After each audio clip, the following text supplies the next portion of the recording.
In life, you're going to notice, especially in the manifestation journey, when you become a conscious creator, you set a goal. And when you set a goal that's outside of your comfort zone, you're aspiring to something that's greater than who and what you currently have and who you are. You'll notice that there will be a lot of tests and challenges that show up. It's very imperative that we learn how to deal with these tests and challenges correctly, because otherwise we can fall either deeper and deeper into unconsciousness, or we can use those tests and challenges to slingshot us into a different level.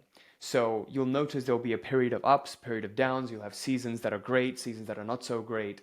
What's crucial to remember during all of those seasons is the mirror principle. And the mirror principle states that my attitude is the image that I present to the mirror that gets reflected in the physical equivalent, the physical reality that is manifested. So reality reflects my relationship to it, my attitude to it. When something good happens and I express pleasure, happiness, joy, I get more of that.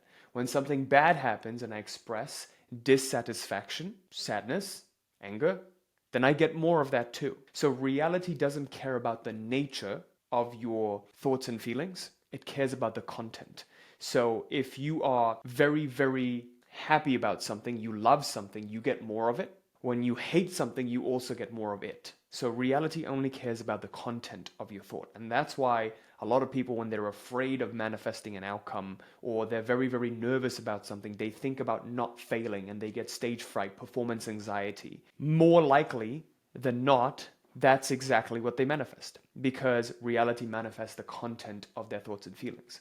So when you're going through ups and downs in life, the key thing to remember is to persist on your chosen attitude. So let's say you've made the intention to grow your business and make more money, make more income. And so you take all of the actions necessary. And let's say you've spent a month trying to work on a project and you are very, very attached to its success. At the first sign of failure, your old limiting beliefs come up saying, oh, look, it's happening again. You're failing again. You are a failure, right? You start having all of these dialogues. This conversation happens. That's your 1.0 self, your past self. What's crucial here is we learn a method known as accept and redirect. Because if you try to resist that thought and feeling, like you talking to yourself like that, you saying all these things that are belittling you, bringing you down, and also making you feel like shit. Instead of fighting and resisting that, what's very crucial is you accept that that dialogue is going on.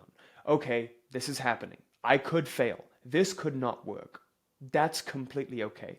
Accepting the possibility of failure in the first place is one of the most crucial, most important ways to reduce your attachment to the outcome. So the key here is to reduce attachment to the outcome. The only reason you feel good during good times and bad during bad times is because you're attached to a particular outcome. If you don't care what happens to, a pen on your desk, one day this pen could stop working and you just didn't care, you would just replace it, right? There is no importance, no attachment to what happens to this pen. But now if it's a super expensive pen, you've spent thousands of dollars on it, now you're very, very attached to the performance of this pen. So when you keep thinking about this pen all the time, the likelihood of it getting stolen, the likelihood of it getting damaged or something happening. I know it's a poor example. I'm looking at a pen right now. That's why I'm talking about a pen. The likelihood of something bad happening to that pen is significantly higher. So when you're going through ups and downs in life, it's important to remember which attitude you chose initially that will help you go towards your goals, aka expressing pleasure, love, and joy when you're thinking about making more money and this project working. But then at the first sign of failure, when you notice these negative thoughts come up, in order to rebound from it very, very, very quickly, all you need to do is accept the dialogue that's happening. Hey, this negative thought is coming up. That's okay. This thought is allowed to exist. And then you redirect it to what is wanted instead.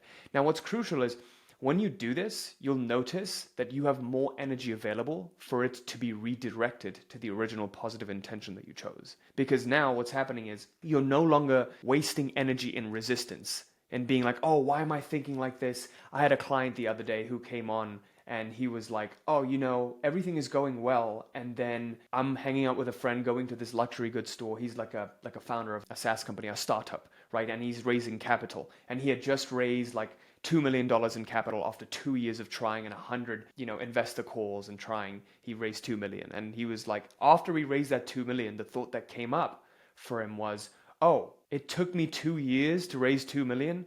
Fuck, what if it takes another 2 years? Instead of rejoicing and being happy that he raised the 2 million to be able to pay his bills and like pay his employees, etc., he was thinking about all the negatives. And also when he was hanging out in his leisure time, going to like luxury goods stores or hanging out with friends in restaurants, he was like, oh, I should be working now. What am I doing? I'm a piece of shit if I'm not working and trying to raise more funds, right? So that is the energy of scarcity, that old self that society programs us with, the limiting beliefs that keep us stuck in, oh, I must do something, I must sacrifice something, I must always feel stressed and burnt out, otherwise I'm not doing anything worthwhile and meaningful. What if it doesn't have to be that way? What if you could feel abundant, joyous, enjoy your time, and still have your cake and eat it too? Well, that's possible, but it's only possible when you learn to accept these negative thoughts that have been programmed by society, childhood, other things you've seen in your life. You accept that dialogue, you surrender to it in a way, you let go, let it be. And then when you arrive at a neutral place where you have more energy available, you redirect it to that original intention that you had. And in this way, you can make a very, very quick bounce back, but also navigate the smoothest way through setbacks and challenges that life will inevitably throw your way. I realize this is very, very contradictory, but this dual nature of the world, how it operates, is in yin and yang. There has to be a balance between both. So when you have desire, when you keep focusing on your desire more and more, naturally, you form an attachment to it. If you notice the quality of your attention, whatever you put attention on, whatever thought, feeling, or whatever's going on in your life, if you keep putting attention onto it, you will become attached to it. That's the quality of attention. It's so transparent that anything that we direct it to, that thing takes the color. Your attention is colored by that thing. So the crucial part to learning how to balance your desire, your effort with surrender. So the ancient yogis had a great term for this. They call this vairagya and abhyasa. Abhyasa, I believe, is effort, and vairagya is surrender. They said that we must learn how to balance effort with surrender. Learning how to want without needing. Learning how to desire without getting attached to it. This is a skill. This is actually the most important goal achievement skill. When you are in pursuit of that goal, the money that you want to make, the relationship that you want to have, in order to balance desire with intention, what truly needs to happen is what I like to call process orientation. When you become goal oriented, you will naturally become attached. When you only focus on the goal, I want this outcome, this outcome, this outcome, it kind of the energy becomes kind of dirty. It's kind of like a taking energy, right? But when you focus on the process, become process oriented. You focus on doing the thing every single day, showing up. It's kind of like going to the gym. You know, when you have gone to the gym for a while and you are sort of advanced, you don't get the gains that you did when you were a newbie. But people still keep going to the gym, even though when you look at them, they don't change that much. It's like, oh, what are you gaining from me? You're not changing that much. Well, it's because you fall in love with the process of doing it.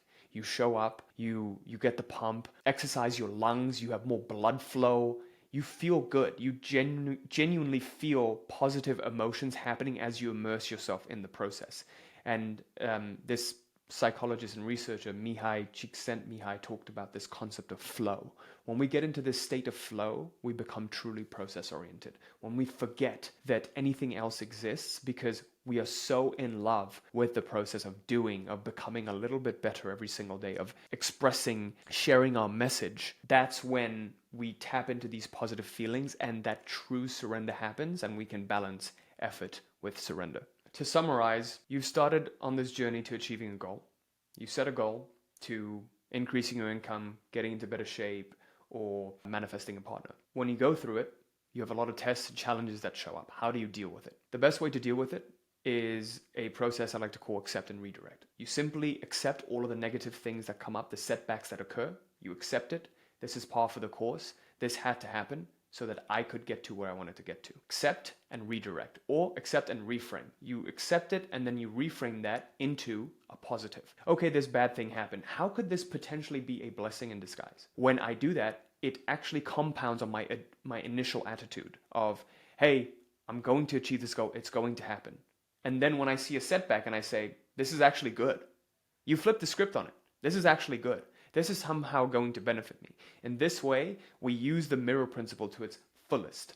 Our original attitude, our relationship to reality remains intact. We view reality as a friend that's helping us get to where we want to get to. And this challenge needed to happen for me to learn the lesson that I needed to learn, even though I may not be able to see this lesson right now. It needed to happen for me to subconsciously learn the lessons that I needed to, so that in the future, if something like this were to happen, I would be easily able to navigate through it. Accept and redirect and just persist. Put one foot in front of the other and you become process oriented. Instead of thinking about the outcome all the time, you think about the process. Once you know how you're going to get there, because for most people, they don't know how to get there. When I started on this journey and I wanted to earn money online, I didn't know what business model to pick. There was a plethora of it, right? I just knew I wanted to get away from my 9 to 5, and I knew I wanted to have a freedom lifestyle business where I could make 20K a month from my laptop and travel the world and do what I wanted to do. I simply just focused on the goal until a process showed itself to me. So the process for me was making these YouTube videos. I didn't know how, but somehow making YouTube videos would allow me to live the life that I wanted to live. So I just visualized, I focused on making better and better YouTube videos every single day. And I fell in love with the process of making YouTube videos. And then in the end, what happened was it led me to finding how to monetize my audience and my YouTube videos and offer my coaching products and services and do coaching. And when I had the eureka moment that, oh, people would pay for coaching, the light bulb hit, because for me, coaching makes a lot of sense because I'm an educator and I like to share my ideas and I like to coach people and have them see results. And the fact that I get to make money from it is an absolute win-win. When you focus on the process and put one foot in front of the other, the next step will become unveiled for you. The territory will become more and more clearer as you progress. If you would like to take this teaching deeper, what I've gone and done is made a comprehensive video on the mirror principle itself and the 4 main laws through which the mirror of reality operates. And I share with you how the mirror principle allowed me to make $100,000 every single month. All you need to do is click right here. It's right on YouTube. It's free for you to access. It also, I believe, has a full guide in it. So click right here and you'll be taken right to the mirror principle video.